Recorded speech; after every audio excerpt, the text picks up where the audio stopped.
Book of Heaven, Volume 19, Part 5.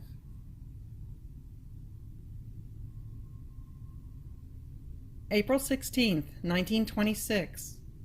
How, in order to live in the divine will, it takes full abandonment in the arms of the Celestial Father.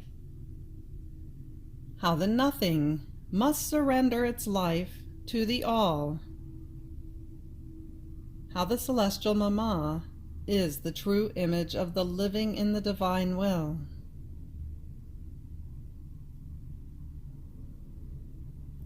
I was feeling so very little and incapable of doing anything, and I called my Queen Mama to my help, so that together we might love, adore, glorify my highest and only good, for all, and in the name of all. In the meantime, I found myself within an immensity of light, and all abandoned in the arms of my Celestial Father. Even more, so identified with him, as though forming one single thing with him, in such a way that I no longer felt my own life, but that of God. But who can say what I experienced and did? Then afterwards my sweet Jesus came out from within my interior and told me, "My daughter, everything you experienced, your full abandonment in the arms of our Celestial Father, no longer feeling your own life, is the image of the living in my will. In fact, in order to live in it, the creature must live more of God than of herself. Even more, the Nothing must give life to the All, to be able to do everything, and to have her act at the top of all the other acts of each creature. Such was the life of my divine Mama. She was the true image of the living in my will. Her living in it was so perfect that she did nothing but receive from God continuously all that she was to do in order to live in the supreme volition. So she received the act of supreme adoration, to be able to place herself at the top of every adoration that all creatures were obliged to do for their Creator. In fact, true adoration has life within the three divine persons. Our perfect concord, our reciprocal love, our one will, form the most profound and perfect adoration within the sacrosanct Trinity. Therefore, if the creature adores me, but her will is not in accord with me, it is vain word, not adoration. So my Mama took everything from us, to be able to diffuse herself in everything, and to place herself at the top of every act of creature, at the top of every love, of every step, of every word, of every thought, at the top of every created thing. She placed her prime act upon all things, and this gave her the right of Queen of all and of everything. And she surpassed in sanctity, in love, in grace, all the saints who have been and shall be, as well as all angels united together. The Creator poured himself upon her, giving her so much love that she possessed enough love to be able to love him for all. He communicated to her the highest concord, and the one will of the three divine persons, in such a way that she was able to adore for all in a divine manner, and to make up for all the duties of creatures. Had it not been so, it would not be a truth, but just a manner of speaking, that the celestial Mama surpassed everyone in sanctity and in love. But whenever we speak, it is facts, not words. Therefore, we found everything in her, and having found everything and everyone, we gave her everything, constituting her queen and mother of her very creator. Now, daughter of my supreme will, the one who wants everything must enclose everything, and place herself at the top of the acts of all, as prime act.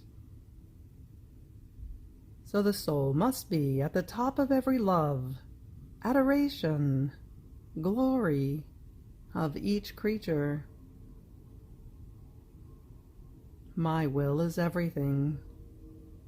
This is why the mission of the Sovereign Queen and yours can be called one.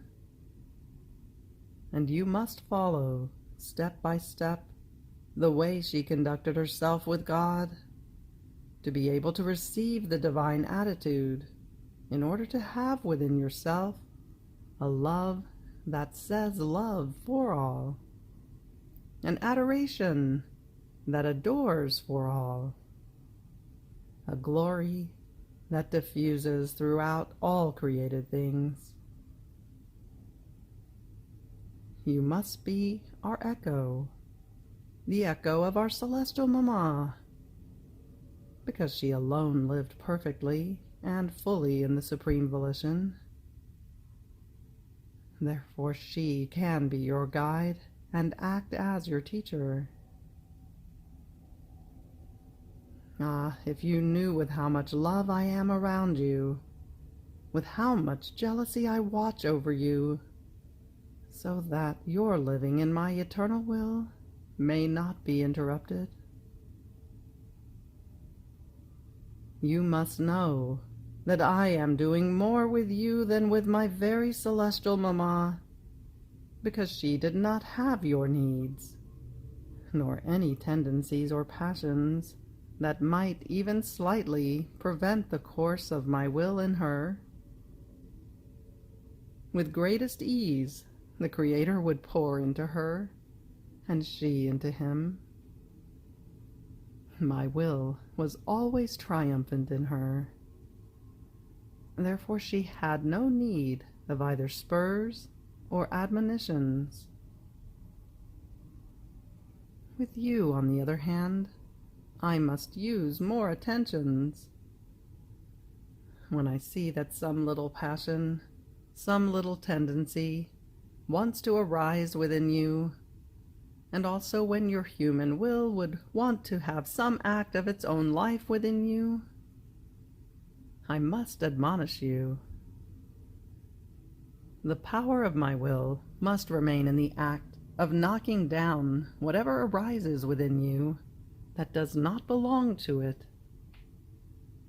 And my grace and my love must flow into that rot that the human will keeps forming, or, with anticipated graces, prevent the rot from forming in your soul. This because I love so much the soul in whom my will reigns, and in whom the supreme Fiat has its field of divine action, the only purpose of all creation, and of redemption itself. And she costs me so much that I love her, and she costs me more than all creation, and of redemption itself. In fact, the creation was the beginning of our work toward the creatures. The redemption was the means, and the fiat shall be the end. And when works are accomplished, they are loved more, and they acquire their complete value. Until a work is accomplished, there is always something to do, to work on, to suffer, nor can one calculate its right value. But when it is accomplished, all that is left is to possess and to enjoy the work done, and its complete value comes to complete the glory of the one who has formed it. Therefore, creation and redemption must be enclosed in the supreme fiat. Do you see then how much you cost me, and how drawn I am to loving you? The fiat, operating and triumphant in the creature, is the greatest thing for us, because the glory that was established by us to be received through creation is given back to us, and our purpose, our rights, acquire their full power. This is the reason for my attentions, all for you, for my manifestations to you, and for my love for all creation and redemption, all centralized in you. Because in you, I want to see the triumph of my will.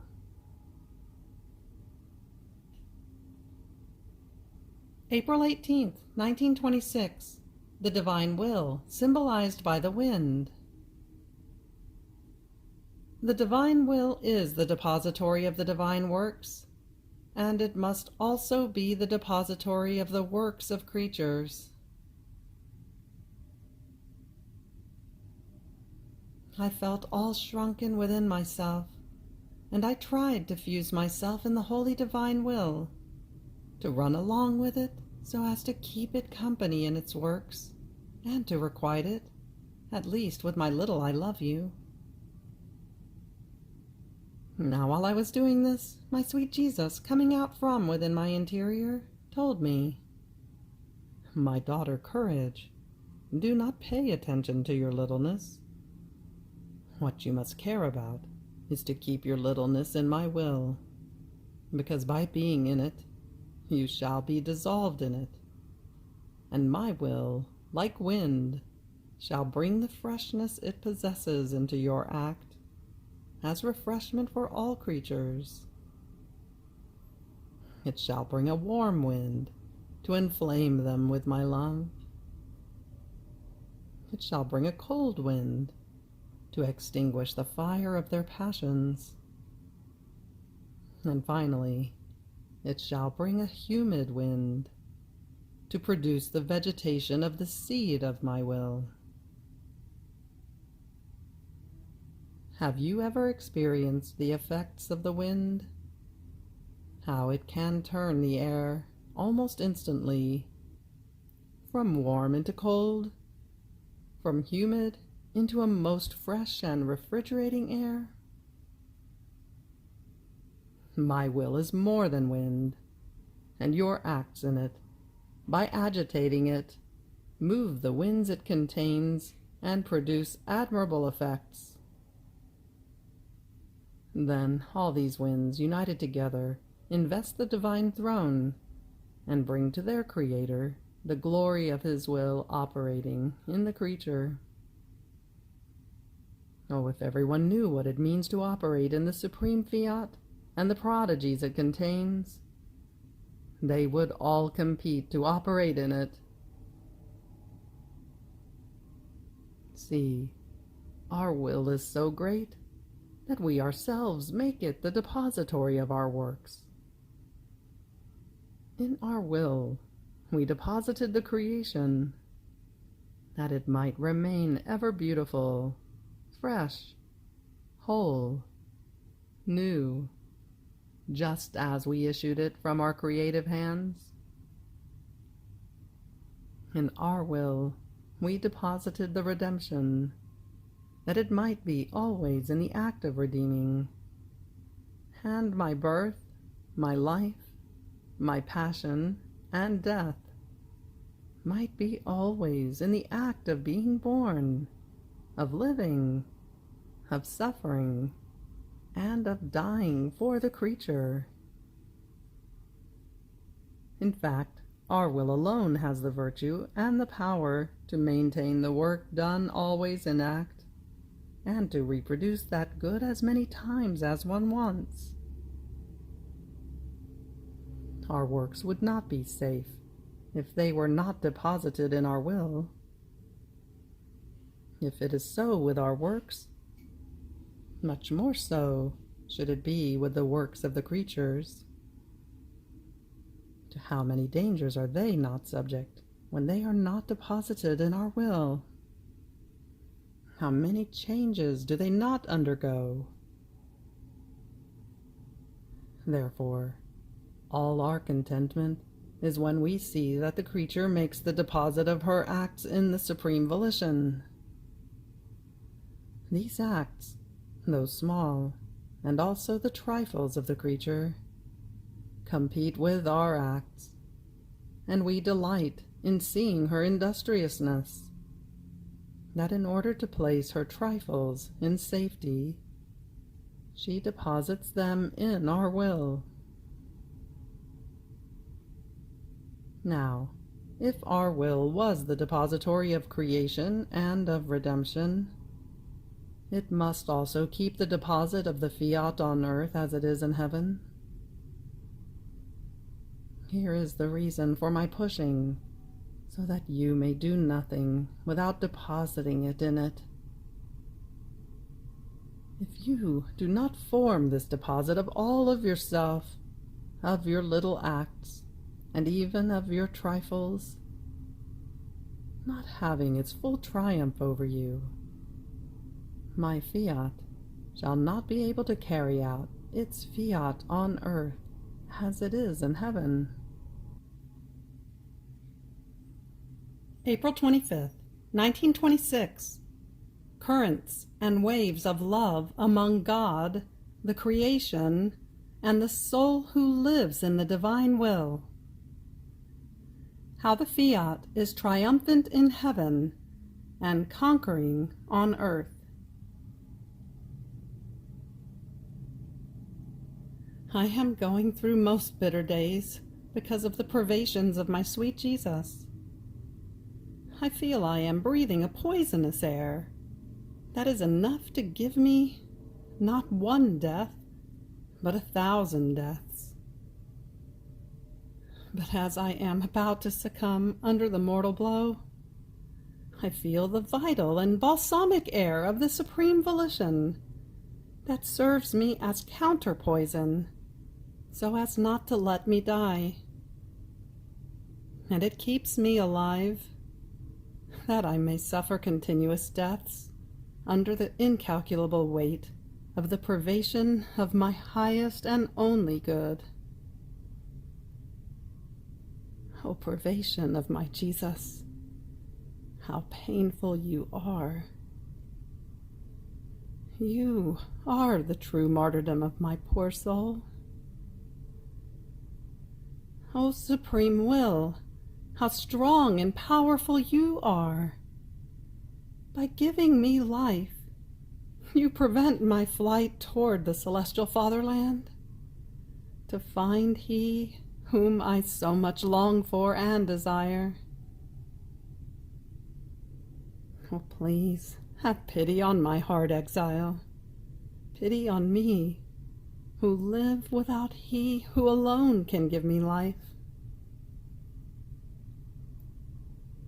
But while I was feeling crushed under the weight of his privation, my lovable Jesus moved in my interior and fixed his gaze on me. At his compassionate gaze, I felt restored from death to life. And since I was doing my usual acts in his supreme volition, he said to me, "My daughter, while you were impressing your I love you in my will upon all created things, all creation felt the love of its Creator being doubled. And since created things do not have reason, that love flowed with impetus toward He who had created them. And the Celestial Father, in seeing the love that He issued in creation being doubled by the little newborn of His will, so as not to be surpassed in love, redoubles His love and makes it flow over all created things, to follow the same course that His little daughter has followed. Then He centralizes all this love in the one who sent Him His love doubled, and with paternal tenderness He awaits the new surprise, that His newborn would double His love again. Oh, if you knew the currents and the waves of love that come and go from earth to heaven, and from heaven to earth! How all the things of creation, though in their mute language and without intellect, feel this doubled love of He who created them, and of she for whom they were created. And they all assume the attitude of smile, of feast, and of letting flow, benevolent, their affects toward creatures. The living in my will moves everything, invests everything, and fulfills the work of the Creator in the creation. The fiat on earth as it is in heaven has a prodigy, a note more harmonious, a characteristic more beautiful, that it does not enjoy and possess even in heaven. In fact, in heaven it possesses the prodigy of a fiat of absolute triumph that no one can resist. And all the enjoyment in the celestial regions comes from the supreme fiat. But here, in exile, in the depth of the soul, it contains the prodigy of a conquering fiat and of new conquests, while in heaven there are not new conquests, because everything belongs to it. In the pilgrim soul, my fiat is not absolute, but wants the soul with it in its own work, and so it delights in manifesting itself, in commanding, and even in praying her to operate with it. And when the soul surrenders and lets herself be invested by the supreme fiat, such harmonious notes are formed, produced on both sides, that the Creator Himself feels cheered by His own divine notes coming from the creature. These notes do not exist in heaven, because heaven is not a dwelling of works, but of enjoyments. Therefore my fiat on earth has the beautiful characteristic of impressing its own divine operating within the soul, and of making her the repeater of its works. So, in heaven, my fiat is triumphant, and no one in the celestial regions can say, "Here I have done a work to prove my love, my sacrifice, to the supreme fiat." Here on earth it is conquering, and if one likes the throne, much more does one like new conquests. Indeed, what would my fiat not do in order to conquer one soul, to make her operate in its volition? How much has it not done, and does it not do for you? Then afterwards my sweet Jesus made himself seen crucified, and he was suffering very much. I did not know what to do to relieve him. I felt annihilated by the privations suffered. And Jesus, unnailing himself from the cross, threw himself into my arms, telling me, "Help me to placate divine justice, for it wants to strike the creatures." A strong earthquake could be felt, such as to cause the destruction of towns. I was left frightened. Jesus disappeared, and I found myself inside myself.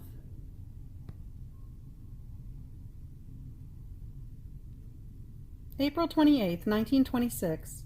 The creation and the celestial Mama are the most perfect examples of the living in the divine will.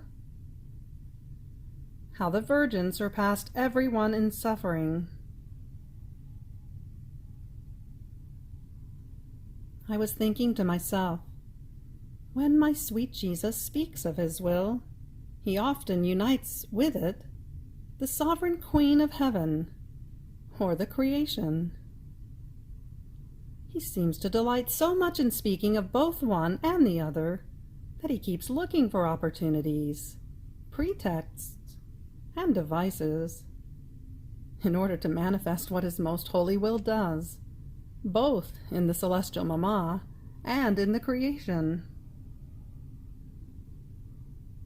Now, while I was thinking of this, my lovable Jesus moved in my interior, and all tenderness squeezed me to himself and told me, "My daughter, if I do so, I have strong reasons. You must know that only in the creation and in my celestial Mama has my will remained ever intact, and has kept its field of action free. Therefore, having to call you to live in my will as one of them, I had to propose them to you as examples, as an image for you to imitate. So, in order to be able to do great things, in such a way that all may perceive that good, unless they did not want to, the first thing is that my will must act wholly in the soul. Look at creation, how my will is whole in it. And because it is whole, creation remains always in its place, and contains the fullness of that good with which it was created.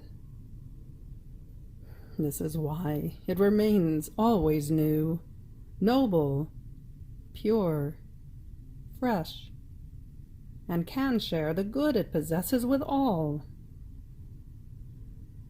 But the beautiful thing is that while it gives itself to all, it loses nothing, and remains always the same, just as it was created by God.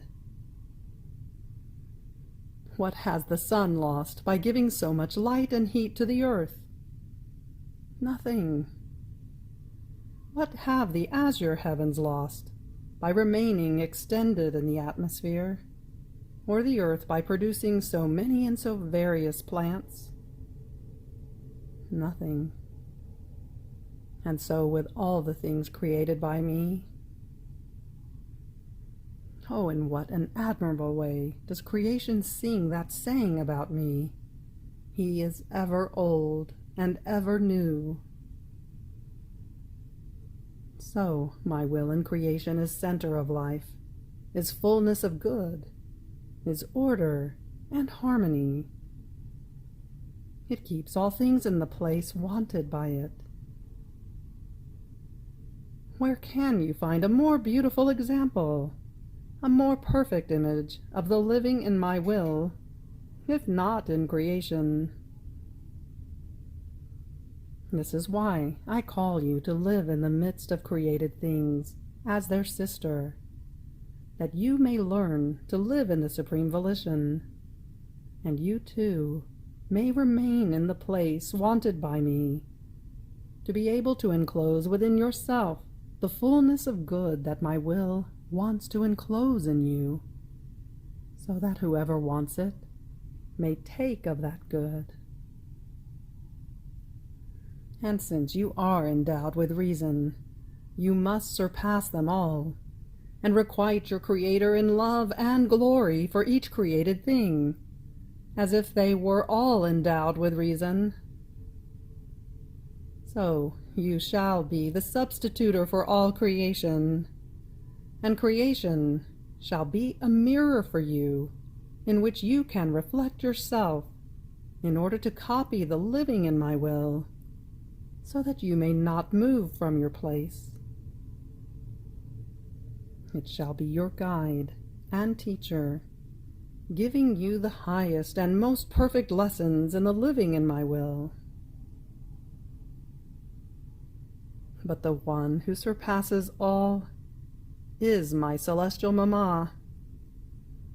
She is the new heaven, the most refulgent sun, the brightest moon, the most flowery earth. She encloses everything, everything within herself.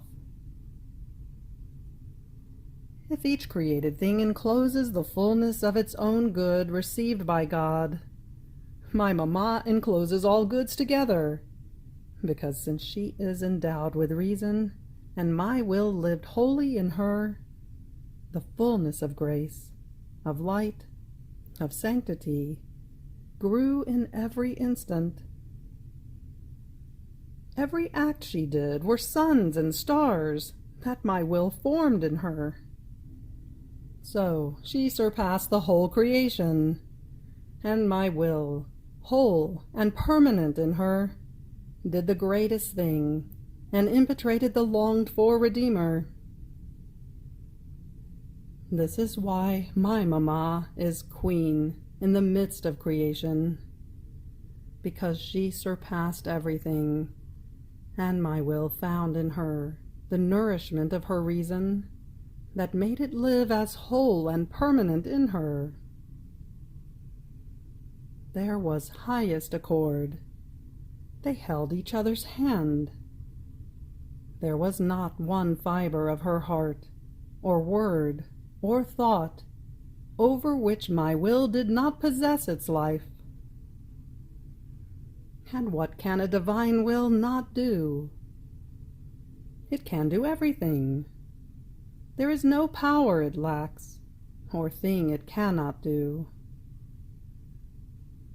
Therefore, it can be said that my Mamma did everything, and everything that all others together could not do, nor shall be able to do, she did by herself.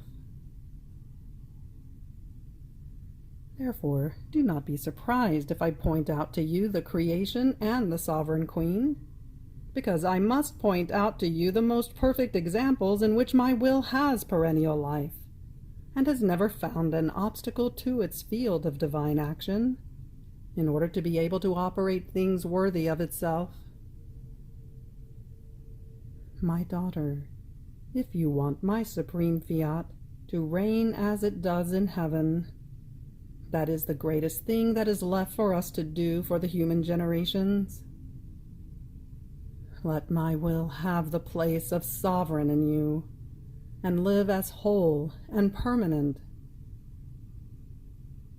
Do not be concerned about anything else, be it your incapacity, or the circumstances, or the new things that may arise around you, because as my will reigns in you, they shall serve as raw material and nourishment, so that my Fiat may have its fulfillment. Afterwards I was thinking to myself, it is true that my Queen Mamma made the greatest of sacrifices that no one else has made. That is, not even wanting to know her own will, but only that of God. And through this she embraced all sorrows, all pains, up to the heroism of sacrifice, sacrificing her own son in order to do the supreme will. But once she made this sacrifice, everything she suffered afterwards was the effect of her first act. Nor did she have to struggle as we do, in different circumstances, in unforeseen encounters, in unexpected losses. It is a constant struggle, to the point of making our hearts bleed for fear that we might surrender to our own belligerent human wills. How much attention one must have, so that the supreme will may always keep its place of honor and its supremacy over everything. And many times this struggle is harsher than the pain itself. But while I was thinking of this, my lovable Jesus moved in my interior, telling me, "My daughter, you are wrong. The maximum sacrifice of my mama was not only one, but they were so great and so many, for as many as were the sorrows, the pains, the circumstances, and the encounters to which her existence and mine were exposed. Pains were always doubled in her, because my pains were hers, more than her own pains. Besides, my wisdom did not change direction with my mamma. In each pain she was to receive, I always asked her whether she wanted to accept it, in order to hear that fiat being repeated to me in each pain, in each circumstance, and even in each heartbeat of hers.